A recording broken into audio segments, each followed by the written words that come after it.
So let's go through this is opening another can of worms. Maybe I'll split this into another video, but this one is really interesting. So this is commenting on my Velocity Banking with a First Lien HELOC interview, talking with Anthony Rushing. Okay. Okay.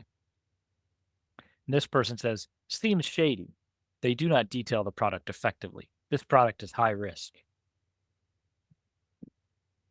Okay. DeAndre, your response? So hold on.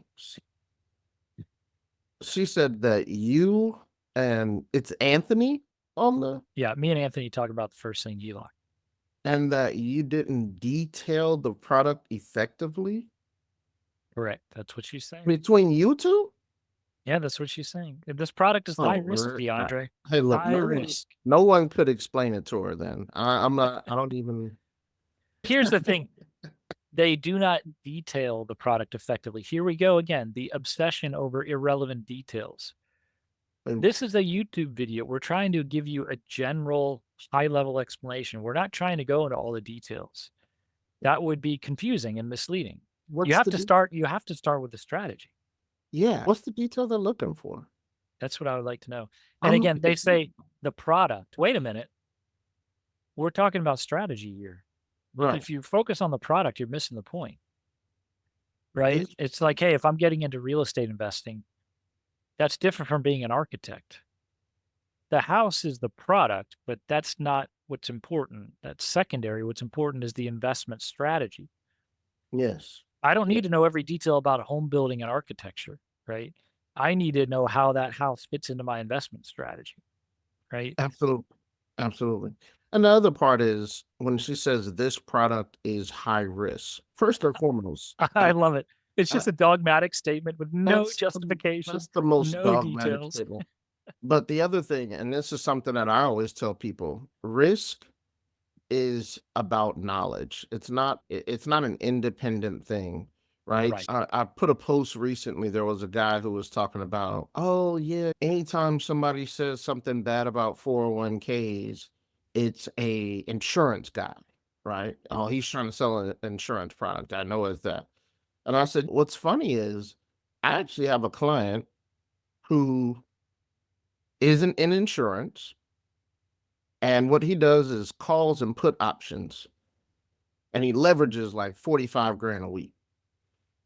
What he did was say, okay, if I invest in my 401k and I get my 6% match, I want to compare my 401k with my 6% match to me running these calls and puts, and I'm investing in the exact same thing, the S&P. He didn't even change the investment. So he blew out the 401k in that particular instance. And so I put that comment up, and the guy said, that sounds like a very risky strategy, though. Most people can't do that. That's extremely risky. And I said, why would you say it's risky if he's comfortable doing it? If he understands it? Right. No, you're exactly right. Warren Buffett classifies risk as a lack of knowledge. Yeah. For me to get into real estate investing, it would be very risky because I don't know what I'm doing. Because you don't know what you're doing. But if you're a seasoned real estate investor, that's probably the lowest risk thing you can That's do probably because the you know lowest risk. exactly what you're doing, right? You know exactly what you're doing. So yeah, I agree with you. Risk is relative, and they never quantify it. Like as compared to what? As compared to what? High risk as compared to what? Right? What are you comparing it to? How are you quantifying that? And I do agree that for the wrong person, a first lien HELOC would be very risky. That's why we have the ambassador program. We're not just looking at your credit score, we're evaluating your mindset, your financial discipline to make sure you're a good fit for this. Right. So, yeah, Yeah. for the wrong person, any product is risky. You know who that wrong person might be? A person who can't keep 2 months of reserves. I had to. It was there. It was There there. you go. Yeah. Yep. There's a reason why they have that requirement. And then we had I think we had an exchange here. See if I can find it. I thought maybe they must have removed all their comments because we had an exchange. I guess the comments are no longer there. Let me just check the video real And quick on and see. top of that, just to add to it, owning a house in general for the average American, Oh, I found it. Okay, I found it. Good. Finish. they've never read their loan paperwork. No, you're right because I remember. So this goes So back to an that's exchange we had risky. before. Yeah, That's risky. Never reading the paperwork that you're signing is extremely risky. that's why I say transparency is not a virtue, it's a Yeah. vice. That's what transparency is. The mortgage company will bury you in paperwork. They're being 100% transparent. They're revealing everything to you. Let's go back to because she commented on this. Remember, Mr. Boone, our friend, Mr. Boone. Now, here's what he says. Everyone knows how a traditional mortgage works and where to get one because the information is free and flowing, no walls to overcome. Well, that's interesting. The information is free and flowing, no walls to overcome. Okay.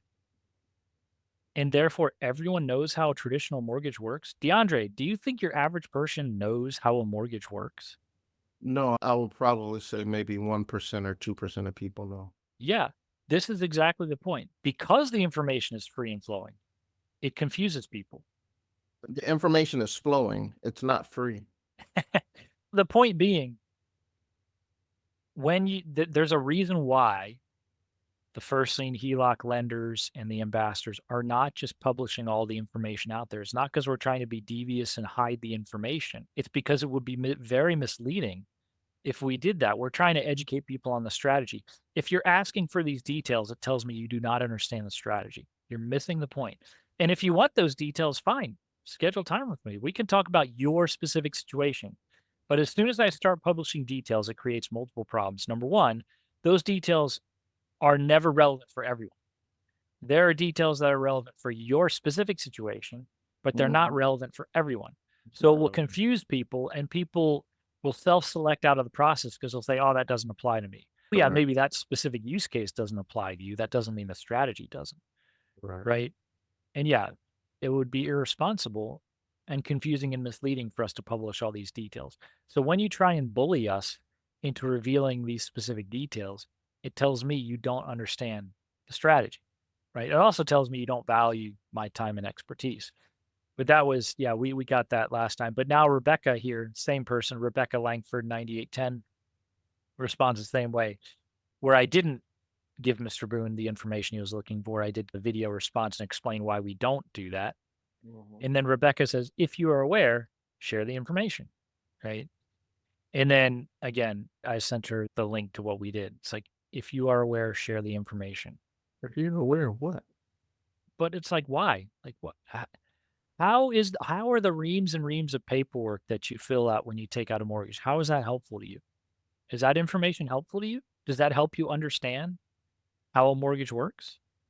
Ev- Because we could ev- do the same thing. We could go all into irrelevant details about interest rates and payment schedules and closing costs and all that stuff.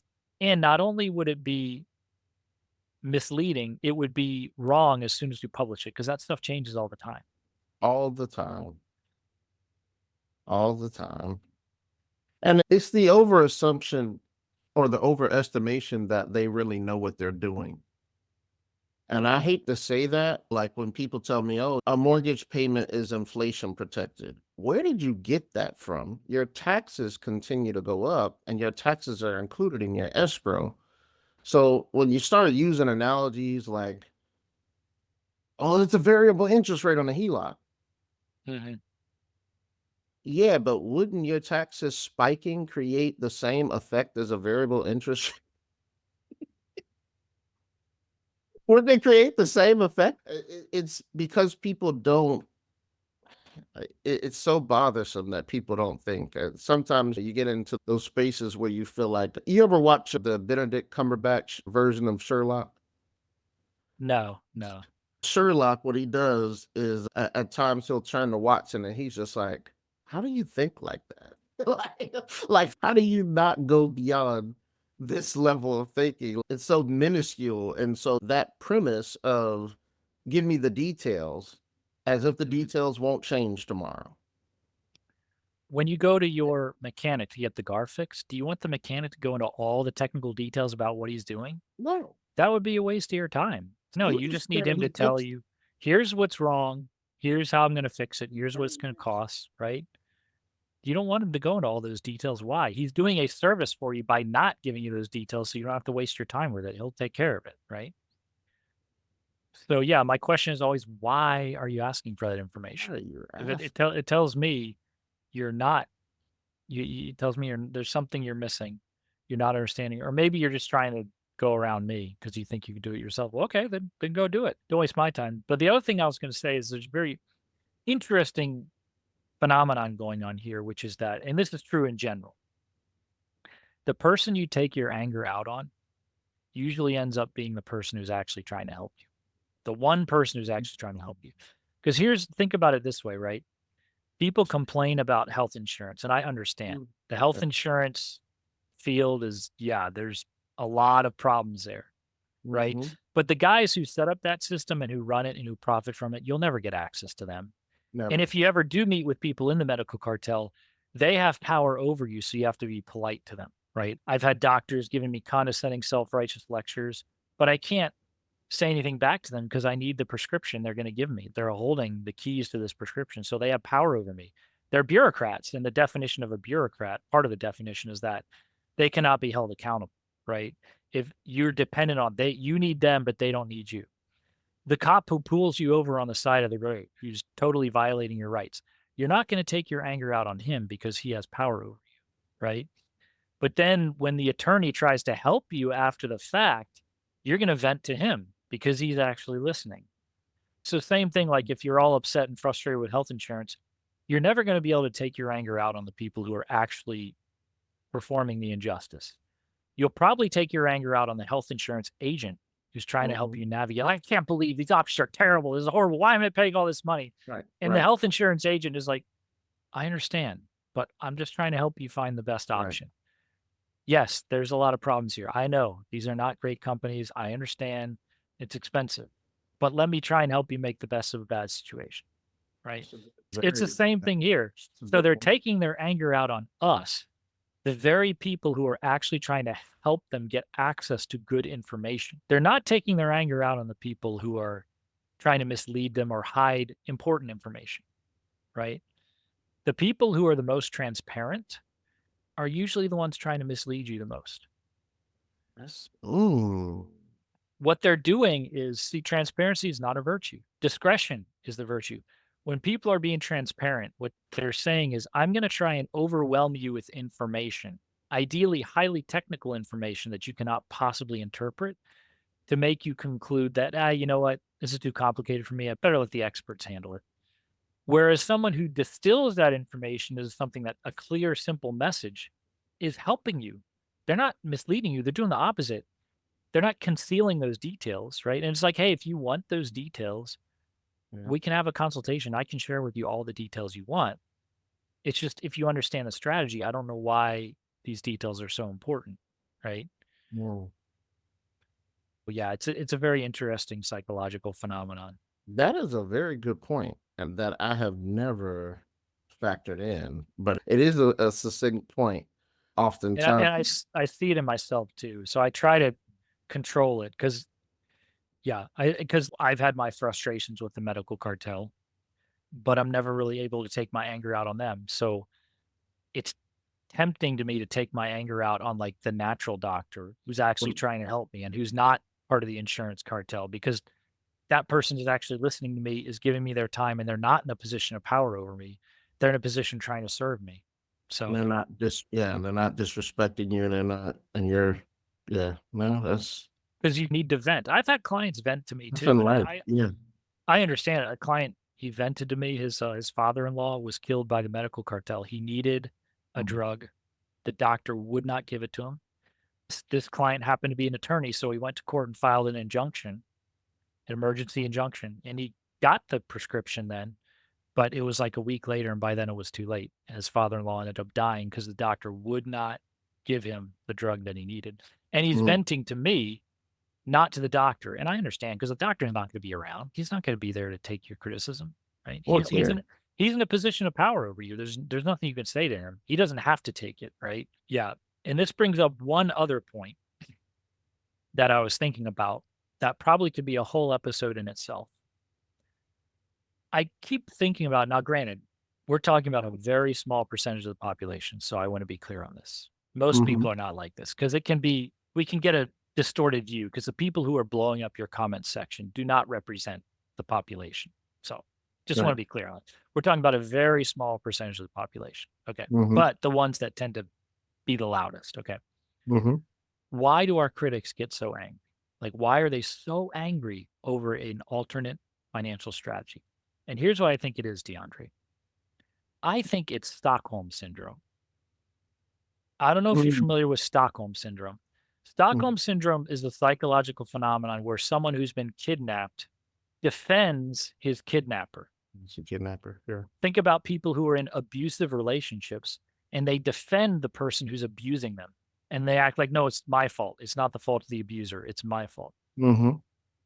Why do they do that? Well, it's ego, because it's really painful and difficult to admit that somebody else has power over me, that I'm being victimized, I'm being manipulated, I'm being bullied by somebody else. Because to acknowledge that, I have to then acknowledge that I am weak and somebody else is stronger than me and they have power over me. And that's a really painful, humiliating admission. So Mm. what oftentimes happens is your ego blocks your ability to see that.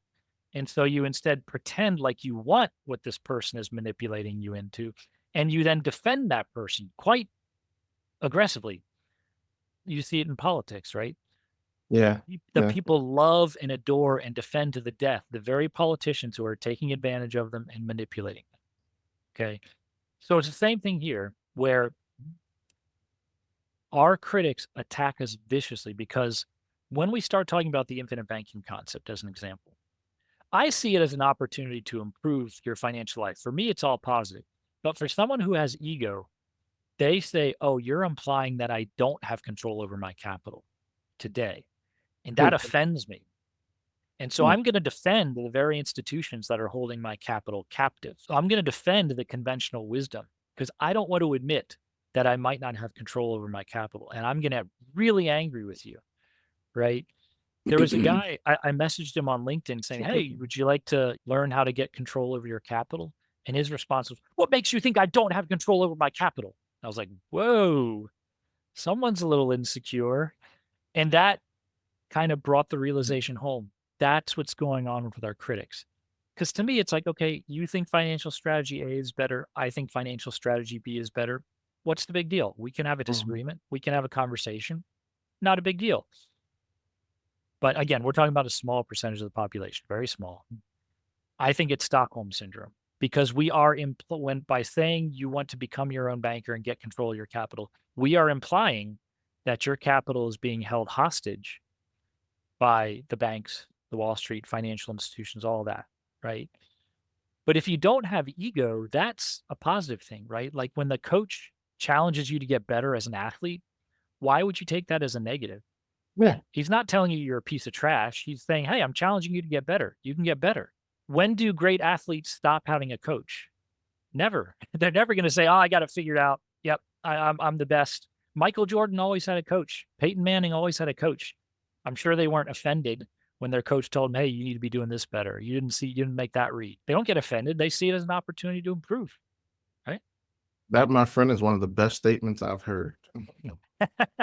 That is a very that I think if more people adopted that, the fact that you never really arrive, and the aspect of believing it's possible to arrive at absolute knowledge, it is one that shows a degree of hubris, which of course means there's a lot of foolishness behind that viewpoint that you could arrive at an absolute degree of information on what's good for you, what's bad for you, so on and so forth. So to me, man, you said some things that really made me reflect on like why some would actually come back this way, the way that they're coming with any veracity or anything of the nature, especially the way that we actually conduct, because we're not really disrespectful people by nature.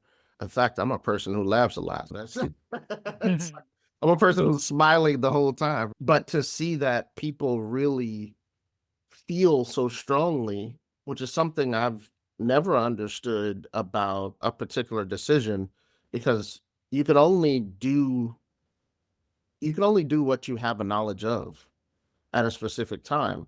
And all of us at different times didn't have a certain degree of knowledge, right? Like sometimes clients come to me and they say, "Oh, man, I should have known you 25 years ago." No, not really. Yeah. I, you know, I would have been what a 12-year-old. Mhm. So velocity banking, infinite banking. No, I probably wasn't practicing. Right? Yeah, I No, saw this in my days as a strategy consultant where you go in and the teams that are performing well do not view me as a threat. They view it as opportunity for improvement. They love it when a consultant comes in and helps them improve their process. They take the bull by the horns and they get better. The teams right. that are not performing well, they are threatened by me. They say, "Hey, look, there's nothing to see here. We're doing everything we can. It's not our fault, or everything's fine." They don't want to share information with me because everything's fine. And how dare you suggest there's anything at all wrong with us? Maybe there's something wrong with those other people, but nothing to see here. And so, if there's a problem, it's somebody else's problem. And so, the clients who would hire us as if I'm doing like a process improvement project, right? The leader is looking at his organization saying, man, if these teams who are not performing well could just catch up with the others or even improve, man, it would really improve my business. So I come in and do the process improvement project. But you know what happens, DeAndre, almost invariably, is not that those poorly performing teams improve. What happens is the parts of your business that are already performing well perform Not even better. not performing even better. And the ones that are not performing well continue to stagnate because Wow. there's a people and a culture problem behind it that led to the broken process, right? And I can fix the process, but if you don't have the people to implement it, if they're just viewing it as putting a check in another box, putting a check in a different box versus actually understanding and implementing the process and seeing the value behind it, then they're only going to get so much value out of it, right? Wow. So anyway, I rambled on a lot, but I thought that was interesting. So DeAndre, Mm. anything you want to say in closing? Engage with a professional. And this series, I hope that people are gaining some insight, not just about Logan and ourselves, because I feel the same way about if you need long-term care, if you need a disability insurance guy, don't try to do these things on your own. One, you have not gone through any CEs, you have not gone through any training, you don't know the product knowledge like someone who actually, has a workflow of doing the same thing day in and day out. Engage with the professional. Make your life easier. You already have enough going on in your life. Don't try to gain knowledge about something else on your own without proper coaching, because probably your process of learning is fractured as well, which I've seen in today's society as well. Many have a fractured process of being able to comprehend things that are new to them in this world because, one, your comprehension is based on who do you know that also does this? That's not comprehension. That's you seeking outside validation. And so, if you really want to do better, or even to uncover something, maybe you even want to prove us wrong, right? Maybe you do, right? Book an appointment. Yep. Book You an will appointment with your we own number. can, as one person said, we can cut 10 years off of your learning curve. So if you do want to learn, you'll learn a lot faster if you schedule Yeah, time with us. Even if you decide against it, you'll decide it's not for you a lot faster. a lot So faster.